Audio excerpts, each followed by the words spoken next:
الحمد للہ رب العالمین والصلاة والسلام علی رسول اللہ صلی اللہ علیہ وسلم رب اشرح لی صدری ویسر لی امری واحلل عقدۃ من لسانی یفقہوا قولی سبحانک لا علم لنا الا ما علمتنا انک انت العلیم الحکیم رب زدنا علما ان الخیر الحدیث کتاب اللہ وخیر الہدی ہدی محمد صلی اللہ علیہ وسلم۔ سورہ مومنون ہماری چل رہی ہے اور کل ہم نے پڑھا تھا زیتون کے درخت کے بارے میں، اس کے فائدے، ٹھیک ہے، پھر چوپاؤں کے بارے میں پڑھا تھا، اللہ تعالیٰ نے اس میں کیا کیا فائدے رکھے ہمارے لیے، پھر سمندروں میں جو کشتیاں چلتی ہیں، پھر حضرت نوح علیہ السلام کے بارے میں ہم نے پڑھا، ٹھیک ہے، وہی واقعہ ہمارا چل رہا ہے کہ انہوں نے کیسے اپنی قوم کو تبلیغ کری اور ان کی قوم نے کیا کہا کہ ہم کیا اپنے ماں باپ کے طریقے کو چھوڑ دیں۔ اس پہ بہت ڈیٹیل میں نے بتایا تھا، ٹھیک ہے، کہ جو نبی کہتا ہے نا اس پہ عمل کرنا چاہیے۔ نبی کے آگے کسی کے طریقے کی کوئی اہمیت نہیں ہے، بس یہ ذہن میں رکھو۔ نبی کا طریقہ آ گیا، سارے طریقے ریجیکٹ ہیں، ختم۔ جو نبی نے کیا وہ کرنا ہے، جو نہیں کیا اس سے رکنا ہے، بس یہ ہے دین، ٹھیک ہے۔ حضرت نوح علیہ السلام کے بارے میں چل رہا ہے، اب انشاءاللہ آگے چلتے ہیں۔ اعوذ باللہ السمیع العلیم من الشیطان الرجیم من ہمزہ ونفخہ ونفثہ۔ ان هو الا رجل به جنة فتربصوا به حتى حين۔ اب اللہ ارشاد فرما رہے ہیں، نہیں ہے یہ کہ مگر ایک آدمی ہی، اسے جنون ہے، لہذا تم انتظار کرو، حتی حین، ایک وقت تک کے لیے۔ ان کی قوم نے یہ کہا کہ یار ان کو بولنے دو، یہ اس کو جنون ہے، بس ان کی موت تک انتظار کرو، جب یہ مر جائیں گے تو خود ہی ختم ہو جائے گی ان کی ساری باتیں، ہماری قوم تو ہمیشہ زندہ رہے گی، یا ہمارے بعد ہماری اولادیں چلیں گی۔ یہ ان کی بھول تھی۔ جب اللہ کسی قوم میں نبی بھیجتا ہے نا تو اللہ اپنی بات پوری کر کے رہتا ہے۔ نبی صلی اللہ علیہ وسلم کے بارے میں بھی یہ کہا تھا، کس نے؟ ابو جہل اور ابو لہب نے، دونوں کھڑے ہوئے مکے میں باتیں کر رہے تھے کعبے کے ساتھ، اور کیا کہہ رہے تھے کہ فکر نہیں کرو کہ جب یہ نبی وفات پا جائے گا، دنیا سے چلا جائے گا، اس کا دین خود ہی ختم ہو جائے گا، ہماری اولادیں ہمیشہ ہمارے دین پر رہیں گی۔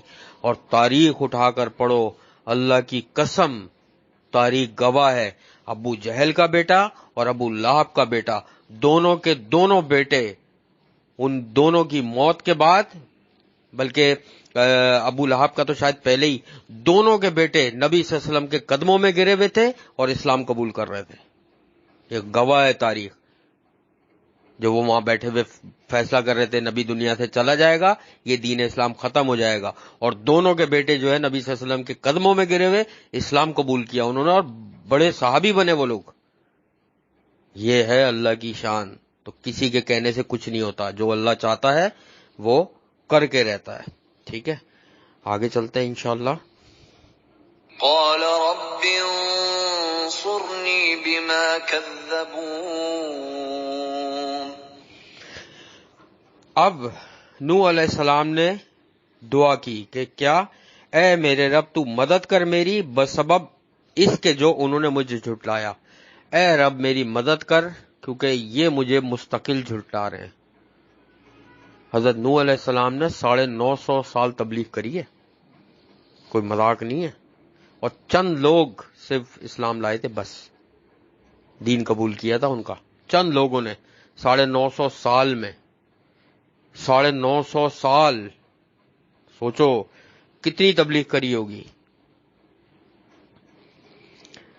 تو پھر انہوں نے دعا کی کہ اب تو میری مدد فرما، اور ایک اور جگہ کیا، سورہ القمر میں کیا ہے، رب انی مغلوب فانتصر، کہ یا اللہ میں مجبور ہوں اب تو میری مدد فرما۔ یہ بھی حضرت نوح علیہ السلام کی دعا ہے، یہ پڑھنی چاہیے ہر ایسے وقت میں کہ جب ایسی مشکل آ جائے، ایسی مشکل آ جائے کہ کوئی کام ہو نہ رہا ہو، انسان پھنس گیا ہو، تو یہ دعا کر سکتے ہیں بالکل، رب انی مغلوب فانتصر، کہ اللہ میں مجبور ہوں تو مدد فرما، ٹھیک ہے۔ تو یہ بھی حضرت نوح علیہ السلام کی دعا ہے۔ آگے چلتے ہیں انشاءاللہ۔ فَأَوْحَيْنَا إِلَيْهِ أَنِ اصْنَعِ الْفُلْكَ بِأَعْيُنِنَا وَوَحْيِنَا فَإِذَا جَاءَ أَمْرُنَا فَإِذَا جَاءَ أَمْرُنَا وَفَارَتِ النُّورُ فَاسْلُكْ فِيهَا مِن كُلٍّ زَوْجَيْنِ اثْنَيْنِ وَأَهْلَكَ إِلَّا مَن سَبَقَ عَلَيْهِ الْقَوْلُ مِنْهُمْ وَلَا تُخَاطِبْنِي فِي الَّذِينَ ظَلَمُوا إِنَّهُمْ مُغْرَقُونَ۔ اب اللہ فرما رہے ہیں چنانچہ جب انہوں نے دعا کی تو اللہ فرما رہے ہیں ہم نے وحی کی نوح علیہ السلام کی طرف کہ آپ بنائیے اب ایک کشتی ہماری آنکھوں کے سامنے، اور کیسے؟ جیسے ہم بتاتے جائیں۔ اللہ تعالیٰ پوری ان کو گائیڈنس دے رہا تھا وحی کے ذریعے سے۔ کیوں؟ کیونکہ اللہ کو یہ معلوم تھا کہ کیسا زبردست قسم کا سیلاب، طوفان اور بارش آنے والی ہے، تو اللہ نے خود اپنے سامنے اور اپنی وحی کے ذریعے سے بتایا کہ ایسے ایسے ایسے ایسے کشتی بناؤ۔ یہ ہم نے کافی ڈیٹیل ہم پہلے بھی پڑھ چکے ہیں، سورہ ہود میں اور وہ سورہ انبیاء میں بھی ہم نے کافی پڑھا ہے، ٹھیک ہے۔ پھر جب آ جائے ہمارا حکم اور ابل پڑے تنور، جب حکم آ جائے گا، تنور کا مطلب ہے پانی جہاں سے زمین سے نکلنا ہے، ٹھیک ہے، تو پھر داخل ہو جائیے گا اس کشتی میں ہر قسم سے جوڑے لے کر، ایک ایک مادہ ایک ایک نر لے کر، جانوروں سے بھی اور نباتات میں سے بھی، ٹھیک ہے، دونوں، اور اپنے گھر والوں کو سوائے اس کے جو پہلے گزر چکا ہے جن کے بارے میں اللہ کا حکم ان میں سے، یعنی جن پہ اللہ کا حکم ہو چکا ہے کہ یہ لوگ ایمان نہیں لائیں گے، یا وہ لوگ ایمان نہیں لائے یا پلٹ گئے آپ کے راستے سے، ان سب کو چھوڑ دیے گا۔ جو ایمان لائے ان کو کشتی میں سوار کر لیے گا، اور نہ بات کریے گا مجھ سے ان لوگوں کے بارے میں جنہوں نے ظلم کیا، بے شک وہ تو اب ڈبوئے جائیں گے۔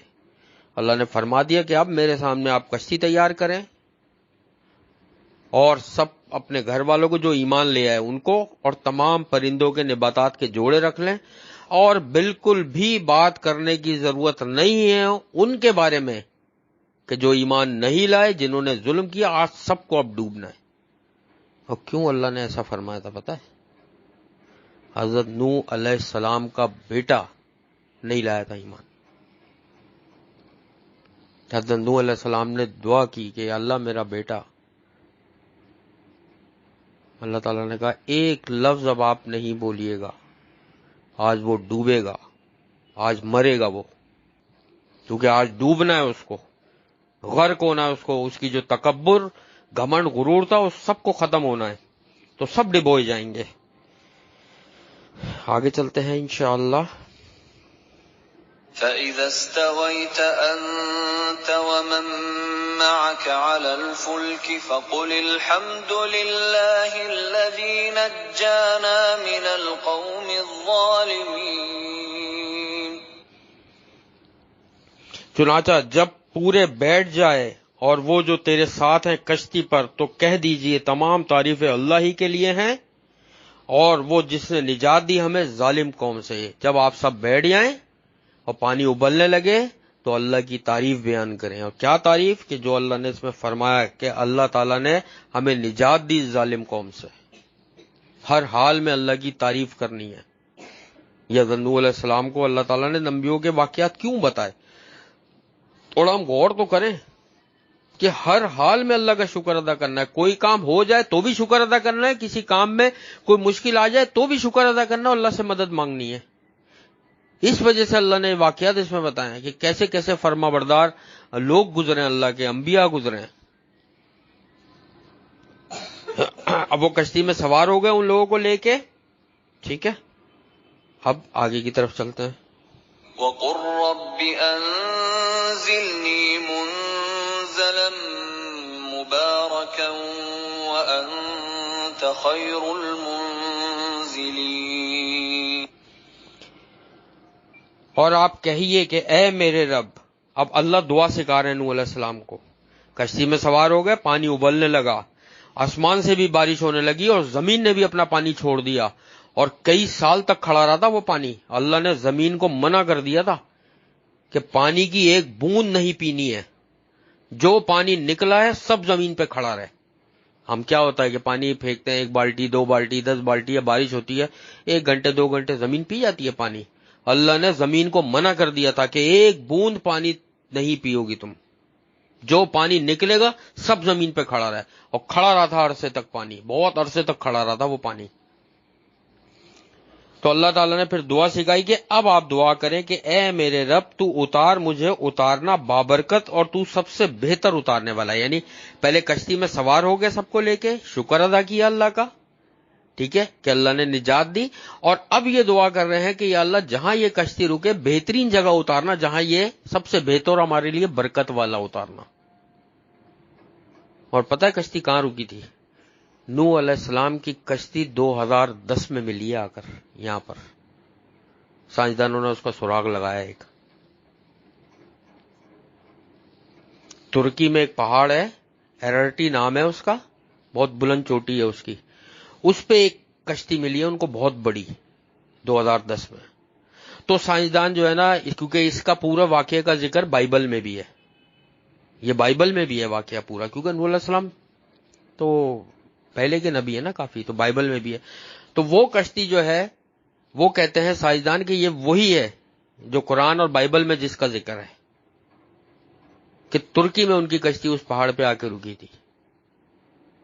یہ اللہ بہتر جانتا ہے، ہم تو صرف تحقیق کر رہے ہیں کہ وہ بڑی پرانی ایک پہاڑ کے اوپر سے اگر دیکھو نا، وہ جیسے تصویر ہے تو دھسی ہوئی ہے، وہ ایک بہت بڑی سی کشتی ٹائپ کی، تو لگتا ہے یہ کئی ہزار سال پرانی ہوگی، بہر اللہ بہتر جانتا ہے۔ تو کہنے کا مقصد ہے مبارک کس ملک میں اتری؟ وہ بھی مسلمانوں کا ملک ہے، ترکی۔ تو یہ نوح علیہ السلام کا واقعہ ابھی چل رہا ہے۔ اب انشاءاللہ آگے جو ہے تھوڑا سا ٹاپک چینج ہوگا۔ نوح علیہ السلام کا واقعہ جو ہے نا وہ یہاں تک ہے، یہ ہم پہلے بھی پڑھ چکے ہیں، ٹھیک ہے۔ دیکھو بیٹا بات یہ ہے، پہلی چیز تو یہ کہ بار بار میں یہ چیز بتا چکا ہوں کہ جو سنت ہے وہ دین ہے، جو سنت نہیں ہے، نبی صلی اللہ علیہ وسلم کا طریقہ نہیں ہے، وہ دین نہیں ہے۔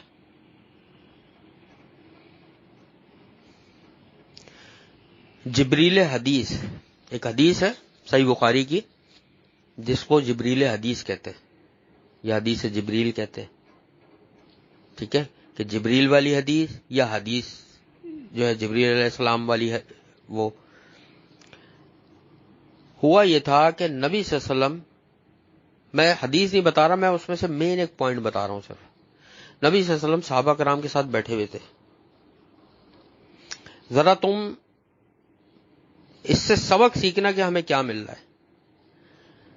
ایک شخص آیا، دروازے پر آیا، سلام کیا، اندر آنے کی اجازت مانگی، نبی صلی اللہ علیہ وسلم سے اجازت دی۔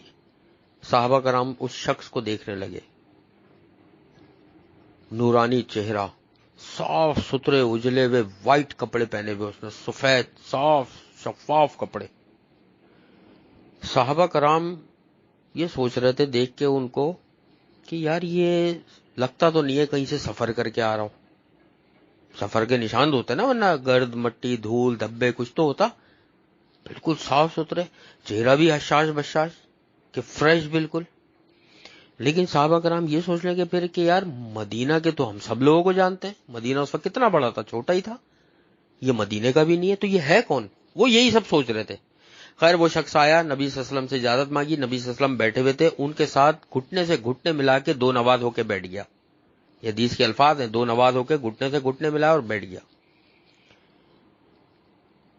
کہنے لگا، اس نے نبی صلی اللہ علیہ وسلم سے کہا کہ میں آپ سے کچھ سوال کرنا چاہتا ہوں۔ پھر اس نے کچھ سوال کیے، 3-4 سوال کیے کہ اسلام کیا ہے، دین کیا ہے، قیامت کب آئے گی، یہ 3-4 سوال کیے۔ صحابہ کرام اس شخص کو دیکھ رہے تھے، میں ان ابھی سوالات پہ نہیں جا رہا ہوں کیا ہے، کیونکہ وہ تو میں تفسیر کے دوران بتاتا رہتا ہوں بہت ساری باتیں، میں ابھی اس سے ہٹ کے بتا رہا ہوں اس حدیث سے ہمیں سبق کیا ملتا ہے۔ صحابہ کرام یہ سوچ رہے تھے کہ یار بڑا عجیب شخص ہے، یہ پہلے سوال کرتا ہے اور نبی صلی اللہ علیہ وسلم جب جواب دیتے ہیں تو پھر کہتا ہے آپ نے صحیح فرمایا، یعنی سوال ایسے کرتا ہے جیسے اس کو پتہ ہی نہیں ہے، اور جب نبی صلی اللہ علیہ وسلم جواب دیتے ہیں تو کہتا ہے آپ نے صحیح فرمایا۔ پھر سوال کرتا ہے کہ دین کیا ہے، نبی صلی اللہ علیہ وسلم جواب دیتے ہیں تو کہتے ہیں صحیح فرمایا۔ پھر سوال کرتا ہے قیامت کب آئے گی، تو نبی صلی اللہ علیہ وسلم نے جواب دیا یہ پوچھنے والے سے زیادہ مجھے بھی نہیں پتا، یہ صرف اللہ کو پتا قیامت کب آئے گی، تو پھر وہ شخص کہتا آپ نے صحیح فرمایا۔ یعنی صحابہ کرام یہ سوچنے لگے کہ یار یہ کچھ بندہ ذرا عجیب سا لگ رہا ہے ہمیں، ایک تو اس کا حلیہ، پھر ہم اس کو جانتے بھی نہیں ہیں، نہ سفر کر کے آیا، تو آیا کہاں سے یہ؟ اور پھر سوال کر رہا ہے کہ جیسے پتہ نہیں ہے، اور جب جواب دے رہا ہے نبی صلی اللہ علیہ وسلم تو یہ نہیں کہہ رہا اچھا ہاں ٹھیک ہے، یہ کہہ رہا ہے کہ آپ نے صحیح فرمایا، پھر تصدیق کر رہا ہے کہ آپ نے صحیح فرمایا. پھر اتنے میں وہ اٹھا اور چلا گیا. جیسے ہی وہ دروازہ کراس کر کے گیا، نبی صلی اللہ علیہ وسلم نے صحابی سے کہا کہ جاؤ ان کو بلا کر لاؤ. صحابی فوراً بھاگے دروازے کی طرف، باہر جا کے دیکھا وہ نہیں تھا. تو آگے صحابی نے فرمایا نبی صلی اللہ علیہ وسلم سے وہ تو نہیں ہے، چلے گئے. تو نبی صلی اللہ علیہ وسلم نے فرمایا یہ جبریل علیہ السلام تھے، تمہیں تمہارا دین سکھانے آئے تھے، کہ وہ سوالات کر رہے تھے اور میں جوابات دے رہا تھا تاکہ تم سیکھو. اب یہاں حدیث اتنی ہے، بس حدیث اتنی ہے. اب یہاں رک کے ذرا ایک چیز دیکھو، جبریل علیہ السلام کون ہے؟ اللہ کے فرشتے، اور مقدس ترین فرشتے، افضل ترین، کہ جو تمام انبیاؤں پہ وہی لے کر آتے تھے. ٹھیک ہے،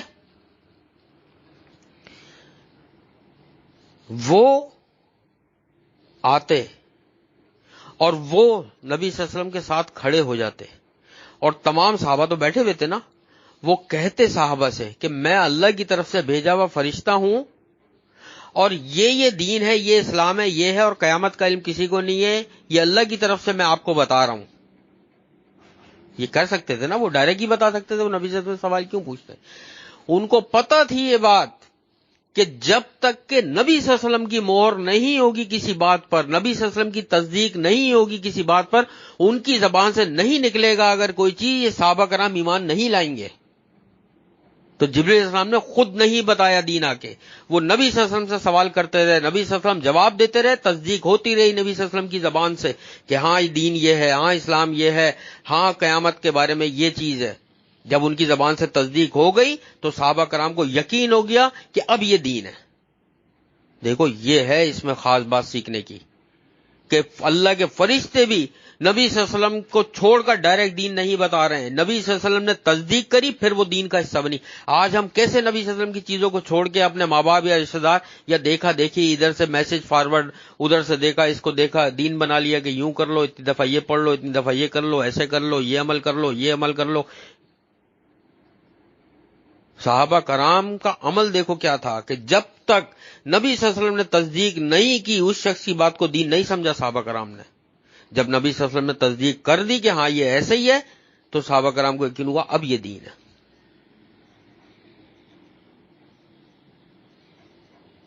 اما عائشہ صدیقہ رضی اللہ تعالیٰ عنہ پوچھتی تھی نبی صلی اللہ علیہ وسلم سے سوالات، جب تک کہ نبی صلی اللہ علیہ وسلم جواب نہیں دیتے تھے وہ کسی چیز کو دین کا حصہ نہیں بناتی تھی. جب نبی صلی اللہ علیہ وسلم جواب دیتے تھے یہ چیز ایسے ہے، یہ چیز ایسے ہے، یہ چیز ایسے ہے، تب وہ دین بنتی تھی چیز. جس پہ بہت دفعہ میں کئی دفعہ پہلے بھی بتا چکا ہوں چیزیں. بات سیکھنے کی صرف یہ ہے. تو بیٹا دین صرف وہ ہے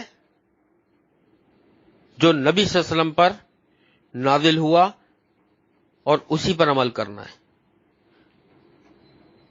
کتنی حدیثیں ہیں کہ قیامت سے پہلے لوگ کتنی بدعتوں کا شکار ہو جائیں گے. ایک جنب غفیر آئے گا قیامت والے دن کہ وضو سے ہاتھ پیر چمک رہے ہوں گے اور حوض کوثر سے دور کر دیے جائیں گے. سوہکن نبی صلی اللہ علیہ وسلم فرمائیں گے لے جاؤ ان کو، کہ انہوں نے بدعتیں ایجاد کر لی تھی، خالص دین میں ملاوٹ کر دی تھی.